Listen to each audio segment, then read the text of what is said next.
네, 안녕하세요. 이번에 5G 뉴 라디오의 전반적인 내용에 대해 발표를 맡게 된 최재형입니다. 네, 목차를 먼저 설명드리겠습니다. 먼저 애널의 설계에 대해 설명드리고, 그 다음 애널의 유연성에 대해 설명한 뒤, 마지막으로 LTE에서 애널로 넘어오면서 달라진 성능 향상에 관련된 얘기를 해보겠습니다. 네, 아무래도 5G의 전반적인 내용에 대한 발표이다 보니 하나하나 깊게 들어가면 끝도 없어서 최대한 여러 가지를 간략하게 오버뷰하는 느낌으로 설명하겠습니다. 네, NR의 디자인 프린시플입니다.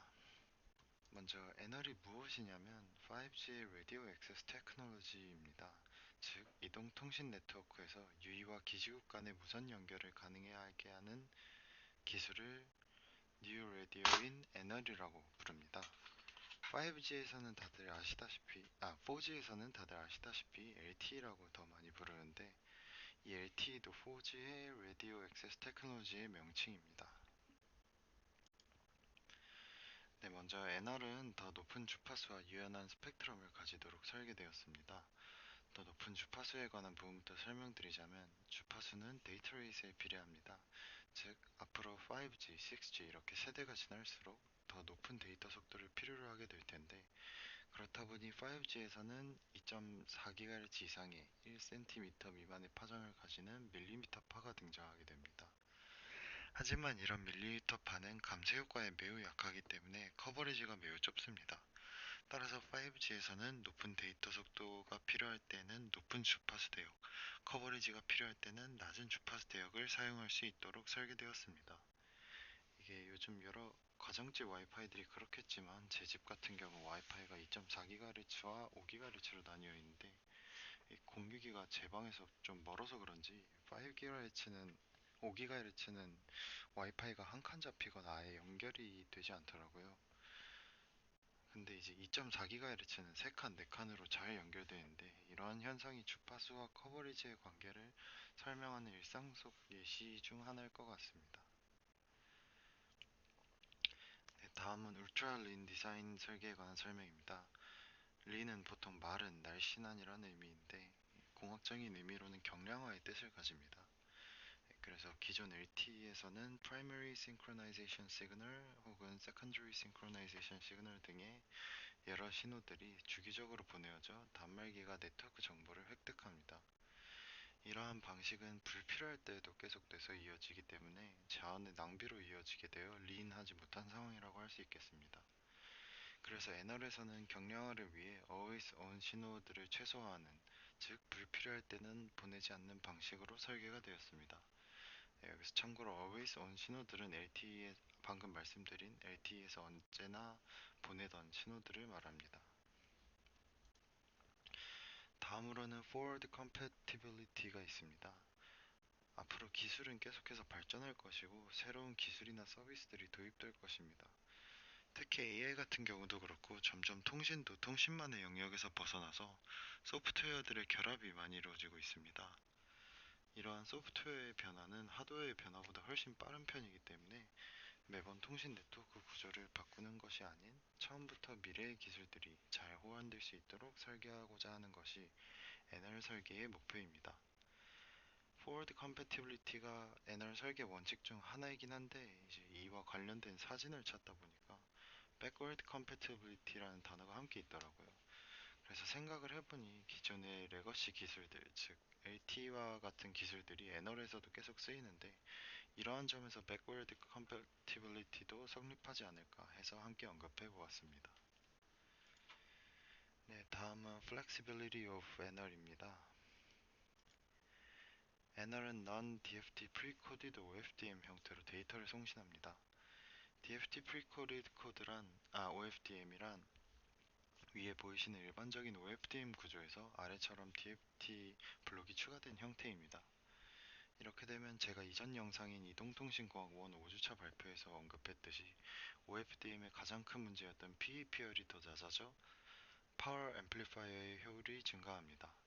하지만 이렇게 되면 추가적인 DFT 과정을 거쳤기 때문에 수신단에서 IDFT 블록이 추가되어야 되고, 또한 DFT 프리코리드 OFDM 방식은 주로 업링크에서 적용되는데, 이렇다 보니 참고로 다운링크에서는 그 일반적인 OFDM을 씁니다. 그래서 이렇게 다운링크와 송신 구조가 다르다는 단점이 있습니다. 따라서 애널에서는 Non-DFT Pre-Coded OFDM을 사용하여 방금 말했던 단점들을 해결합니다. 이게 말이 길어서 그렇지 사실 그냥 일반 OFDM을 사용한다는 뜻입니다. 대신 PAPR이 낮아져야 하는 특수한 상황들에서는 선택적으로 DFT Pre-Coded OFDM을 쓰기도 합니다. 네, 다음은 뉴머럴로지 또는 멀티플 뉴머럴로지에 대한 설명입니다. 먼저 서브캐리어 스페이싱에 대해 설명드리면 OFDM 구조에서 인접한 서브캐리어 사이에 일정한 크기를 가지는 주파수 간격을 뜻합니다. LTE는 이 스페이싱이 15kHz로 단일 뉴머럴로지였으나 애널에서는 보이시는 표와 같이 다양한 옵션이 존재합니다. 이 서브캐리어 스페이싱이 15, 30, 60kHz일 때는 Frequency Range 1, 그리고 60, 120, 240일 때는 Frequency Range 2로 분류합니다. 이렇게 여러 가지 옵션이 존재하기에 애널에서는 높은 서브캐리어 스페이싱을 골라 초지연 혹은 높은 데이터 속도를 이룰 수도 있고 혹은 넓은 커버리지가 필요할 때는 낮은 스페이싱을 이용할 수도 있어서 매우 유연합니다. 네, 다음은 듀플렉스에 관한 설명입니다. 먼저 TDD와 FDD 방식에 대해 설명드리자면 FDD는 위의 왼쪽 사진과 같이 업링크와 다운링크가 사이에서 서로 다른 주파수 대역에서 사이에 가드밴드를 두고 동시에 이루어지는 것이고 TDD는 서로 같은 주파수 대역에서 다른 시간에 업링크와 다운링크가 이루어지는 것입니다. 일반적으로 높은 데이터 속도가 필요할 때는 FDD보다는 TDD를 많이 사용하는데 이러한 TDD 방식은 LTE에서는 자원 할당이 고정되어 있습니다. 즉 위의 오른쪽 TDD 사진처럼 자원 할당이 정해져 있다면 저 상태가 계속해서 고정된 상태로 송수신이 이루어지는 것입니다. 하지만 애널은 다이나믹 TDD라는 것을 통해서 자원을 유연하게 할당합니다. 만약 단말기에서 기지국에 보내는 신호는 별로 없고 그냥 대용량 파일을 다운만 받고 있는 상황이라면 다운링크에 시간 자원을 많이 배분하여 효율을 높이는 방식입니다. 다음은 이제 코엑지스텐스에 관한 설명입니다. 다운링크 시에는 기지국에서 단말기로 송신하는 것이다 보니까 이 기지국은 당연히 전력이 충분해서 데이터를 빠르게 보내는 것이 가능합니다. 하지만 만약 저주파 통신을 할 때에는 빠르게 보낼 파워가 충분해도 대역폭 제한으로 불가능합니다. 또한 업링크 시에는 단말기 자체의 전력이 부족하여 대역폭이 아무리 충분하더라도 빠른 데이터 레이스를 이루기가 불가능합니다. 이게 사실 어찌 보면 당연한 얘기긴 한데 5G로 넘어오더라도 LTE와 같은 저주파 대역은 커버리지 때문에라도 필요하기 때문에 5G에서 저주파 대역은 필수적입니다. 따라서 고주파 대역으로 넘어감과 동시에 이러한 저주파수 대역의 문제도 해결해야 된다는 뜻인데 이 방법이 바로 둘을 공존시키는 것입니다. 앞서 말씀드렸듯 애널 뉴머럴로지에서 그 15kHz 옵션이 존재한다고 말씀드렸고 LTE는 기본적으로 15kHz 단일 뉴머럴로지를 쓰기 때문에 이 둘이 서로 같은 주파수 시간 자원 그리드를 하는 것이 가능해지며 공존을 가능케 합니다. 네, 다음은 퍼포먼스 인핸스먼트에 대한 설명입니다. 물론 앞서 말씀드렸던 유연성들도 사실 애널의 성능과 밀접한 관련이 있는 부분인데 유연성보다는 성능에 초점을 맞춘 내용들이라 따로 구성하였습니다.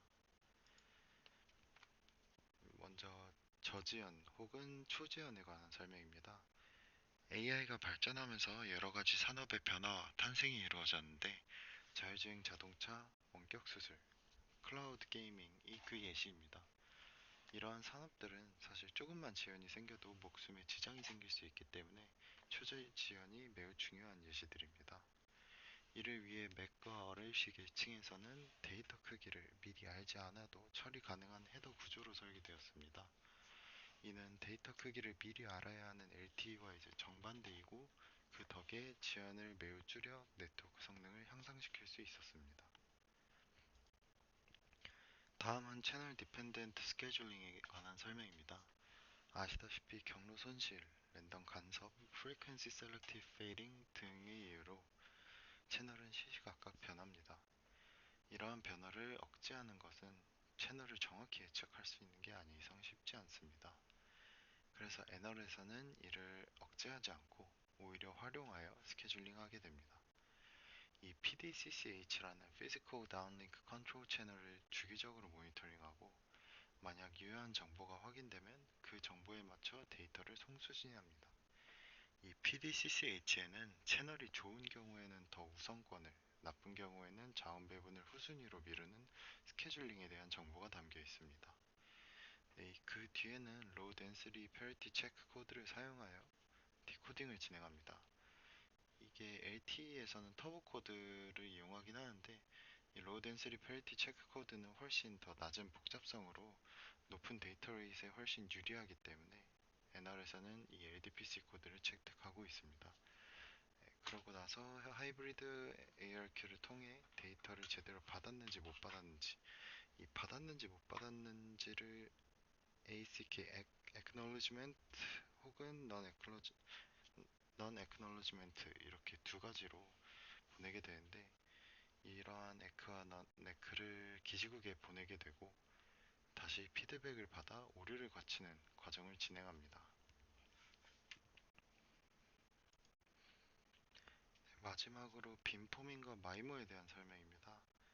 빔포밍이란 감쇄 효과에 취약한 고주파 신호를 원하는 방향으로만 빔처럼 강하게 쏘아 신호 강도 향상, 간섭 감소 등의 효과를 얻는 송신 방식입니다. 다음으로 매시브 마이모는 대규모 안테나 배열을 사용해 동시에 여러 신호를 송수신하는 기술입니다. 이 고주파로 갈수록 안테나의 크기는 줄어들기 때문에 이러한 대규모 안테나 배열이 가능해졌습니다. 네, 마지막으로 방금 말씀드린 마이모를 통해 스페이셜 멀티플렉싱을 수행함으로써 성능이 향상됩니다. 스페이셜 멀티플렉싱이란 여러 개의 안테나로 서로 다른 데이터를 동시에 보내 효율을 높이는 기술입니다. 그리고 수신단에서는 CSI라는 채널 스테이트 인포메이션을 통해 디코딩하게 됩니다.